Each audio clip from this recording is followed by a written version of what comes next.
அன்பான இனிய உறவுகளே, யாருக்கெல்லாம் விஜயும் காவேரியும் தாத்தா வீட்டுக்கு வந்தது ரொம்ப ரொம்ப மனசுக்கு சந்தோஷத்தை கொடுக்குது அப்படின்னு நீங்கள் நினச்சிங்கன்னா மனசெல்லாம் ஹாப்பி அப்படின்னு கமெண்ட்ஸில் சொல்லிடுங்க ஃப்ரெண்ட்ஸ். கூடவே ஒரு சின்னதாக லைக்கை தட்டி சப்ஸ்கிரைப் பண்ணி நம்ம சேனலுக்கு தொடர்ந்து ஆதரவை தாங்கன்னு அன்போடு கேட்டுக்கிறேன் ஃப்ரெண்ட்ஸ். வாங்க இப்போ நம்ம வீடியோக்குள்ளே போகலாம். அன்பான இனிய உறவுகளே, இப்போ பார்த்தீங்கன்னா காவேரியும் விஜயும் ஆஃபீஸுக்கு போகணும் அப்படின்னு தாத்தா சொல்லிடுறாங்க. அதனால தட்டாமல் எல்லாத்தையும் கேட்குறாங்க. காவேரிக்கு சந்தோஷம் தாங்கலை, கரை புரண்டு ஓடுது. விஜயும் அதை பார்த்து ரசிக்கிறாங்க. என்னடா ரொம்ப சந்தோஷமா அப்படிங்கிறாங்க. பின்ன இந்த இடத்த விட்டு நான் போகையில் எவ்வளோ மன வேதனையோடு போனேன் தெரியுமா? உங்களை விட்டு பிரிகிறது எவ்வளோ அழுத்தமாக இருந்துச்சு தெரியுமா? ஆனாலும் நீ அழுத்தக்காரன்டா, இருடி ஒரு நிமிஷம் அப்படின்னு சொல்லலையடா அப்படின்னு கொமட்டிலே குத்துறாங்க. நீ அழுத்தக்காரிடி, நான் போக மாட்டேன்டா, இங்கே தான் நான் இருப்பேன் அப்படின்னு நீ சொல்லலைல அப்படிங்கிறாங்க. ஐயா மறுபடியும் அதே பிரச்சனையா அப்படின்னு தாத்தா வராரு. என்ன தாத்தா, நாங்கள் தனியாக தான் நின்று பேசிகிட்டு இருக்கோம், உங்களுக்கு எப்படி தான் காதில் கேட்குது? நீங்கள் என்ன ரகசியமாக பேசுனீங்க? ஊருக்கே கேட்குற மாதிரி மைக்கு போட்டது மாதிரில பேசுகிறீங்க அப்படிங்கிறாங்க தாத்தா. ஓகே தாத்தா, சாரி தாத்தா, சரி கிளம்புங்க அப்படின்னு சொல்லிட்டு வண்டி வரைக்கும் கொண்டு வராங்க. வண்டியை தொட்டு பார்க்குறாரு தாத்தா.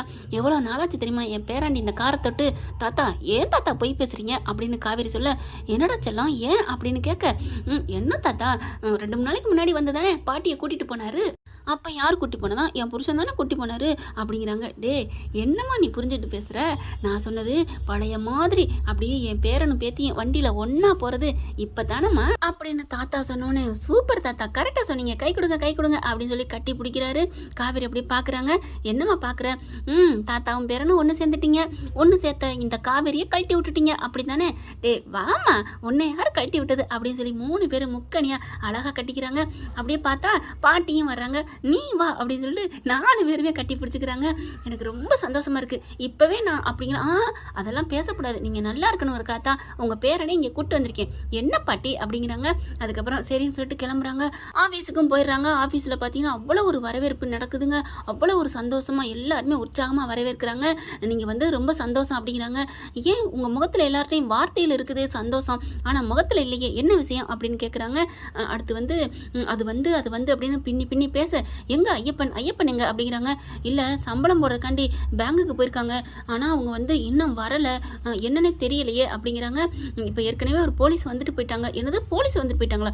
என்ன சொல்கிறீங்க அப்படின்னு காவேரி விஜய் அதிர்ச்சியாக கேட்க, ஆமாம் பாஸ் அப்படின்னு சொல்லிட்டு, சார் ரொம்ப தப்பாக நடந்துட்டுருக்கு சார், நீங்கள் இல்லாமல் போயிட்டு இந்த அன்போட அராஜகம் ரொம்ப ஓவராக நடந்துட்டுருக்கு அப்படிங்கிறாங்க. ஓ அப்படி நடந்துட்டுருக்கா? கரெக்டாக தானே போயிட்டுருக்குன்னு நினச்சேன். ஒரு வாரம் கொஞ்சம் சின்ன பிரச்சனையில் நான் என்னன்னு கேட்காம விட்டுட்டேன், அதுக்கு இவ்வளோ நடந்துருச்சா அப்படிங்கிறாரு. அடுத்து பார்த்தா ஐயப்பனுக்கு கால் பண்ணுறாங்க. சார் நான் ஆஃபீஸுக்கு போயிட்டுருக்கேன் சார், நான் அங்கே தான் இருக்கேன், நீங்கள் வாங்க அப்படின்னு கூப்பிட ஐயப்பன் வந்துடுறாங்க. பாக்கி பின்னாடியே பார்த்தீங்கன்னா போலீஸும் வருது. என்னாச்சு ஐயப்பன் என்ன அப்படிங்கிறாங்க. போலீஸ் வர்றாங்க. என்ன சார் பேங்க்லேருந்து எங்களுக்கு கம்ப்ளைண்ட் வந்திருக்குங்க. என்னது கம்ப்ளைண்டா? எதுக்கு வந்திருக்கு அப்படிங்கிறாங்க. நாங்கள் அவ்வளோ வரவு செலவு வச்சுட்டு இருக்கோம், உடனே கம்ப்ளைண்ட் கொடுப்பாங்களா? சார் கம்ப்ளைண்ட்னா உங்களை அரெஸ்ட் பண்ண சொல்லிலாம் வரல, இந்த மாதிரி பவுன்ஸ் ஆயிடுச்சு சார், நீங்கள் என்ன பணம் போட்டு வச்சிருக்கீங்க, மறுபடியும் பணம் கெட்டு போட்டால் அவங்க என்ன நினைப்பாங்க அப்படிங்கிறாங்க. என்னது பேங்க்ல பணம் இல்லையா? என்ன நினச்சிட்டு இருக்கீங்க சார்? கிட்டத்தட்ட 20 கோடிக்கு மேலே இருக்கு சார் அப்படிங்கிறாங்க. 20 கோடிக்கு மேலே பாருங்க அப்படின்னு சொல்லிட்டு பேங்க் பேலன்ஸை செக்அப் பண்ணுறாங்க. ஐயப்பன் எடுத்து காமிக்கிறாங்க. பார்க்குறாரு. காவேரியும் வேகமாக செக்அப் பண்ணுறாங்க. என்னங்க 20 கோடி லாஸ் ஆயிருக்கு, இவ்வளோ காசே இல்லாமல் வச்சுருக்காங்க எப்படிங்க? அதான் சார் எல்லாத்துக்கும் சம்பளம் போடணும், ஆனால் பணமே இல்லை, இதெல்லாம் யார் எடுக்கிறா, எப்படி எடுக்கிறா? சார் நீங்கள் தான் சைன் போட்டு கொடுத்துருக்கீங்க, உங்கள் சைனை வச்சு தான் எடுத்திருக்காங்க, எதுக்கு எடுத்திருக்காங்க அப்படிங்கல, ஏதோ பராமரிப்பு வீடு கட்டடம் அப்படி இப்படின்னு எடுத்துட்டாங்க சார் அப்படிங்கிறாங்க. யார்? உங்கள் சித்தப்பா சார். செம்ம காண்டாகிறாங்க விஜய். என்னது சித்தப்பாவா இந்த வேலை பண்ணியிருக்காரா அப்படின்னு சொல்லிட்டு காவேரி எல்லாத்தையும் நுணுக்கமாக பார்க்குது. அடுத்த பேங்க்கில் பார்த்தா அந்த பேங்க்லையும் பணம் எடுத்திருக்காங்க. என்ன இது எல்லாத்தையும் வளைச்சி எடுத்துட்டானே அப்படின்னு சொல்லிட்டு, சார் இப்போவே 10 தேதிக்கு மேலே ஆயிடுச்சு, எல்லா சம்பளம் போடணும் ஒர்க்கர்ஸுக்கெலாம், எப்போவுமே நீங்கள் 1லேருந்து 5 தேதிக்குள்ள போட்டுருவீங்க, ஆனால் இப்போ பார்த்தீங்கன்னா அப்படின்னு செம்ம காண்டாறாரு. அதுக்கப்புறம் தன்னோட அக்கௌண்ட்டில் பணம் வந்து பர்சனலாக போட்டு வச்சுருப்பாங்க இல்லையா, அந்த பணத்தை எடுக்கிறாங்க. உடனே எல்லாரோட நம்பருக்கும் பணத்தை போட்டுறாங்க. அப்படியே டிங் டிங் டிங்னு எல்லாருக்கும் மெசேஜ் போயிடுது. பார்த்தா இங்கே வேலை பார்க்குறவங்க எல்லார் முகத்துலையும் பூரிப்புங்க, சந்தோஷம். சார் ரொம்ப தேங்க்ஸ் சார், ரொம்ப நன்றி சார், நீங்கள் இல்லாமல் கலை இல்லாமல் போச்சுன்னு சொன்னோம், ஆஃபீஸ் மட்டும் இல்லை சார், எங்கள் வாழ்க்கையும் தான் சார், இப்போ நீங்கள் வந்தோன்னே பணம் வந்துருச்சு பார்த்தீங்களா, எங்கள் முகத்துலேயும் மகிழ்ச்சி வந்துருச்சு சார். பணம் இல்லைன்னா வாழ்க்கை இல்லைங்கிறத நாங்கள் நல்லா புரிஞ்சுக்கிட்டோம் சார். ஆனாலும் பணத்துக்காக பணத்தையே கொள்ளையடிக்கிறவங்க மத்தியில் எப்படி சார் வாழ்கிறது? இப்படி இருக்காங்களே உங்கள் சித்தப்பா அப்படிங்கிறாங்க. நான் பார்த்துக்கிறேன், நான் வந்துட்டேன்ல, இனிமேல் எங்களுக்கு கவலை இல்லை சார். மேடத்தை பார்த்தோன்னே உங்களை பார்த்தோன்னே எங்களுக்கு ரொம்ப சந்தோஷமாக இருக்குது அப்படிங்கிறாங்க. ஐயப்பனை பார்த்து 2 வார்த்தை திட்டுறாரு. என்ன ஐயப்பா சொல்லக்கூடாதா சார்? உங்களுக்கு நான் நிறைய வாட்டி கால் பண்ணேன், நீங்கள் தான் உங்கள்கிட்ட ரீச்சே ஆகலை சார் அப்படிங்கிறாங்க. சரி சரி, நான் கொஞ்சம் பிரச்சனையில் இருந்தேன். பார்க்குறாரு, சே அப்படியே ஐயோ என் மக்களை நான் தவிக்க விட்டுட்டேனே. காவேரி எல்லாத்தையும் வவுச்சர் கரெக்டாக எழுது. ஏன்னா அவன் கரெக்டாக எழுதி வச்சிருப்பான். அன்பு பேங்க்லேருந்து இதுக்கு தான் நான் பணம் எடுத்தேன்னு எழுதி வச்சிருப்பான், திருட்டு கணக்கு, அதை கண்டுபிடி அப்படிங்கல. சார் இங்கே பாருங்க 5000 எதுக்கோ எடுத்துருக்குன்னு சொல்லிட்டு 5 லட்சம் போட்டிருக்காங்க. அது பத்தியா இப்படி தான் எல்லாத்துலையும் எடுத்திருப்பான் அப்படின்னு தெளிவாக எடுக்கிறாங்க. எல்லாமே பாதிக்கு 2 கோடி ரூபா தான் செலவு பண்ணியிருப்பாங்க. ஆனால் 18 கோடி சேர்த்து 20 எடுத்துட்டான். இன்னைக்கு மாட்டினேன் பம்பரக்க மண்டேன் வழுக்க மண்டேன் எனக்கு இருக்குது அவனுக்கு அப்படின்னு சொல்லிட்டு காவேரி சொல்கிறாங்க. சரி சரி விடு விடு, வீட்டில் போய் பார்த்துக்குவோம் அப்படிங்கிறாங்க. எப்படி பாஸ் அப்படிங்கிறாங்க. இருந்தாலும் நீங்கள் தான் பாஸ் இதுக்கெல்லாம் காரணம். ஏன் என்னடி என்ன போய் சொல்கிற? ஆமாம், நீங்கள் ஏன் பாஸ் வீட்டை விட்டு ஒன்றுமே வேணான்னு சொல்லிட்டு வந்தீங்க அப்படிங்கிறாங்க. ஏய் நான் வீட்டை விட்டு வந்ததுனால தான் என் வீட்டுக்கு லட்சுமி நீ வந்தடி அப்படிங்கிறாங்க. என்னது லட்சுமியா? ஆமாம் காவேரி தாண்டி, நீ லட்சுமி தாண்டி எனக்கு எப்போவுமே அப்படிங்கிறாங்க. அதுக்கப்புறம் இந்த லொல்லுக்கு மட்டும் பேசாமல் இருங்க, இது ஆஃபீஸ் அப்படிங்கிறாங்க. ஏய் என்னடி ஆஃபீஸாக இருந்தால் என்ன, நான் சொல்லக்கூடாதா கொஞ்சம் கூடாதா? இப்போ எவ்வளோ சீரியஸான மேட்ரு போயிட்டுருக்கு. என்ன சீரியஸான மேட்ரு? 20 கோடி ஆட்டையை போட்டா என் சித்தப்பேன், அவ்வளோதானே. போயிட்டு என்னது போயிட்டு போகுதா? 20 கோடி ரூபா உங்களுக்கு அசால்ட்டாக இருக்கா அப்படிங்கிறாங்க. என்னை வளர்த்ததுக்கு போனால் போதுனோட விடுவோண்டா பாஸ். நான் அதுக்காக சொல்ல, ஒர்க்கர்ஸ் யாருக்குமே சம்பளம் போட முடியாத அளவுக்கு எடுத்திருக்கான், சுரண்டி இருக்கான், கொஞ்சமாவது விட்டு வைக்க வேணாமா அப்படிங்கிறாங்க. இப்போ சொன்ன பாரு காவேரி மேடம், அது லாஜிக்கு தான். சரிங்க மேடம் அப்படிங்கிறாங்க. அது என்ன மேடம்? ஆமாம் இந்த கம்பெனியோட ஓனர்மா நீங்கள் அப்படிங்கிறாங்க. போங்க பாஸ் அப்படின்ட்டு ரொம்ப மேடம் கிட்டலாம் பேசாதீங்க.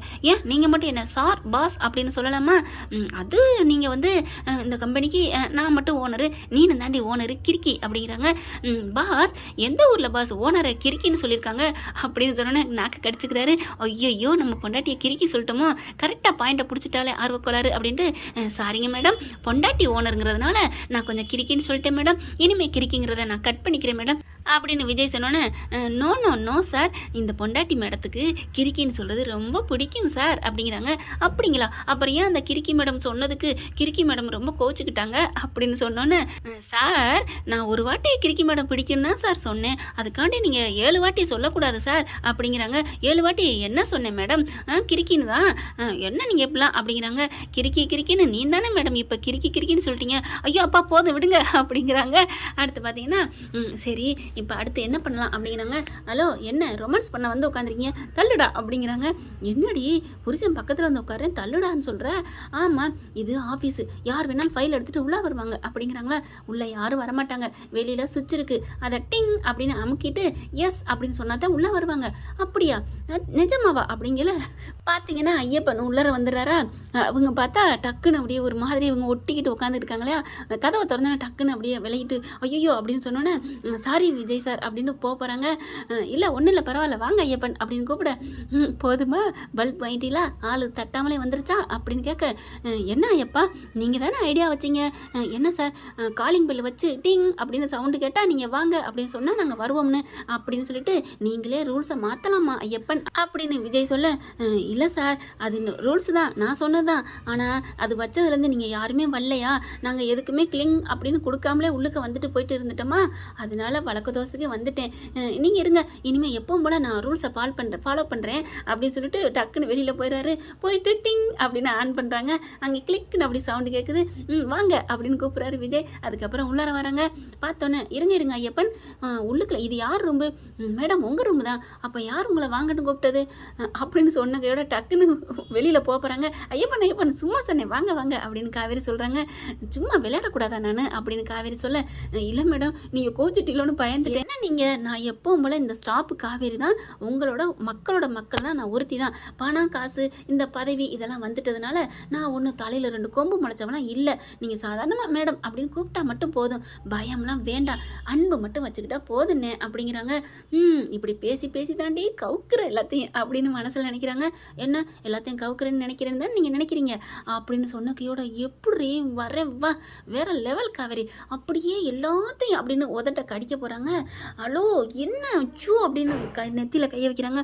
சாரிடி அப்படிங்கிறாங்க. ஆனால் நல்ல வேளை அவர் ஃபைலை பார்த்துட்டு இருக்காரு. ஏன்னா இவங்க 2 பேரும் இப்படி பண்ணுவாங்கன்னு தெரியும். அதனாலே அவர் ஃபைலை பார்க்குறாங்க. சார் இதில் கையெழுத்து போடுங்க சார் அப்படிங்கிறாங்க. ஓகேன்னு சொல்லிட்டு எல்லாத்துலேயும் கையெழுத்து போடுறாங்க. அடுத்து அந்த ப்ராஜெக்ட் போகணும், எல்லா வேலையும் சுறுசுறுப்பாக முடிக்கணும், அந்த 100 வீடை உடனே கட்டி முடிக்கணும் அப்படி இப்படின்னு பேசி முடிக்கிறாங்க. இங்கே காவேரி என்ன பண்ணுறாங்க, பாஸ் கொஞ்சம் நீங்கள் உங்களோட கேபினுக்கு போகிறீங்களா அப்படிங்கிறாங்க. ஏண்டா செல்லம் அப்படின்னு கேட்க, அந்த அன்பு இருக்கானே உங்கள் சித்தப்பன் என்னென்ன பிரார்த்தனம் பண்ணியிருக்கான் அதெல்லாம் நான் கொஞ்சம் கண்டுபிடிக்கணும், அதனால நான் ஏண்டி போகணும், நீ கண்டுபிடி. சார் பக்கத்துலேயே ஒன்று இடைஞ்சலுக்கு இருந்தால் வேலை ஓடாதுங்க சார் அப்படிங்கிறாங்க. நான் உனக்கு இடைஞ்சலாடி அப்படின்னு கேட்க, நீங்கள் இடைஞ்சல் மட்டும் இல்லைங்க இம்சையான இடைஞ்சல் போங்கங்க அப்படிங்கிறாங்க. ஏண்டி இப்படிலாம் பண்ணுற, நான் உன்னை ஒன்றுமே செய்ய மாட்டேன், சும்மா இந்த இப்படியே உட்காந்துக்கிறேனா, உடனே நான் பார்த்துக்கிட்டே இருப்பேனா, நீ கண்டுபிடிச்சிக்கிட்டே இருப்பியா அப்படின்னு கையை ஆட்டுறாரு. ஹலோ இதுதான் இடைஞ்சல் சொன்னேன். என்னடி நான் தொடவும் இல்லை ஒன்றும் பண்ணல, தள்ளி தான் உட்கார போகிறேன், இதை எப்படி இடைஞ்சல்னு சொல்கிற? பாஸ் என்னோட பார்வைக்கு நீங்கள் என்னை பார்த்துட்டு இருக்கிறது என் உடம்பெல்லாம் ஃபயர் ஆகுது பாஸ். உங்களுக்கு மட்டும்தான் ஆசை பாச காதல் வருமா? நீ இப்படிலாம் உட்காந்துட்டீங்கன்னா எனக்கு உங்களை கட்டி பிடிக்கணும் போல இருக்கு பாஸ். அப்புறம் என்னோட கடமையிலேருந்து நான் தவறிடுவேன். என்னோட பார்ட்னரு ஒரு பொறுப்பு ஒப்படைச்சிருக்காரு, அவங்க சித்தப்பா நிறையா இல்லீகல் பண்ணியிருக்காராம், அதெல்லாம் நான் கண்டுபிடிக்கணும் மாமா அப்படிங்கிறாங்க. அன்பு வந்து பத்தியாடி வெளியில் வந்துடுது. அன்பு எப்போ வந்தார் வெளியில், எப்போ உள்ளார போனார்? அடியே மக்கு, நான் சொன்னது உன் மனசில் இருக்க அன்பு மாமான்னு என்னை கூப்பிட்டில்ல, அதை தாண்டி சொன்னேன் அப்படிங்கிறாங்க. நிஜமா மாமா அப்படின்னு ஃபைலையும் பேனாவையும் வச்சுட்டு அப்படியே கிட்டக்க வந்து விஜய் அப்படியே கையை தோளில் வந்து கையை போடுறாங்க. நிஜமா மாமா அப்படின்னு சொல்ல, ஆமாடி என் தங்கம் அப்படின்னு அவர் எந்திரிச்சுக்கிட்டு அப்படியே காவேரி தோளில் கையை வச்சு அப்படியே நெத்தியில் வச்சு முட்டுறாரு. இப்படியே எவ்வளோ நல்லா இருக்குது அப்படிங்கிறாங்க. நல்லா தான் இருக்கும், முதல்ல உங்கள் கேபினுக்கு போங்க அப்படிங்கிறாங்க. ஏண்டி என்னோடதுக்கு அனுப்பிக்கிட்டே இருக்கிற, நீங்கள் போங்கடா, நான் உங்களை பார்க்கணும்னு தோணுச்சுன்னா 5 நிமிஷத்தில் பின்னாடியே வந்தாலும் வருவேன் அப்படிங்கிறாங்க. கண்டிப்பாக நீ செய்வடி, நீ செய்வ, என்னை விட உனக்கு தான் ஆசை அதிகம்னு எனக்கு தெரியும்டி அப்படின்னு ரொம்பவே சந்தோஷமாக இருக்காங்க. என்ன ஃப்ரெண்ட், ஆஃபீஸுக்கு காவேரி விஜய் போனது நல்லாவே சூப்பராக இருக்குது பார்க்க அப்படின்னு நீங்கள் நினச்சிங்கன்னா இது கண்டிப்பாக உண்மை ஆகணும் அப்படின்னு கமெண்ட்ஸில் சொல்லிடுங்க. இந்த பற்றி உங்களுக்கு பிடிச்சிருந்துச்சுன்னா உங்கள் பொண்ணான கையில் ஒரு லைக்கை போட்டு சப்ஸ்கிரைப் பண்ணிடுங்க. அப்புறமா நான் இன்னொன்று சொல்லிக்கிறேன், இது நம்மளோட கற்பனை கதை தான், ரொம்ப ஓவராக போகாதீங்க, ஓட்டாதீங்கலாம் நினைக்காதீங்க. வேணான்னு சொன்னாலும் நான் நிறுத்திக்கிறேன் ஃப்ரெண்ட்ஸ். ஏன்னா ஒருத்தவங்க நீங்கள் ரொம்ப கற்பனையை சொல்கிறீங்க அப்படின்னு கமெண்ட்ஸில் சொல்லியிருந்தாங்க. கற்பனைன்னு சொல்லியாச்சு. அப்புறம் கற்பனைன்னா காவேரி விஜயும் ஊழல் தான் நடந்துகிட்டே இருக்குது. அவங்களுக்கு நமக்கு பிடிச்சதே அந்த காதல் ஊழல் இதுதான். இதைத்தான் நான் வெளிப்பாடு பண்ணுறேன். என்னது அவங்க வந்து சண்டையாகவே கொடுப்பாங்க கதையில், நம்ம வந்து சண்டையோடு சேர்ந்து சமாதானம் கொஞ்சல் ஊழல் இது கொஞ்சம் சேர்த்து கொடுக்குறேன். இது நம்ம நடப்பத்தான் நான் சொல்கிறேன். ரொம்ப அவங்கள நான் வந்து மட்டம் தட்டியோ நான் எதுவுமே நான் சொல்லலை. நான் அவங்கள மனசில் அவ்வளோ ஒரு நம்ம வீட்டு செல்லக்குட்டியெல்லாம் தான் நான் நினச்சிக்கிட்டு இந்த கதையை சொல்கிறேன்.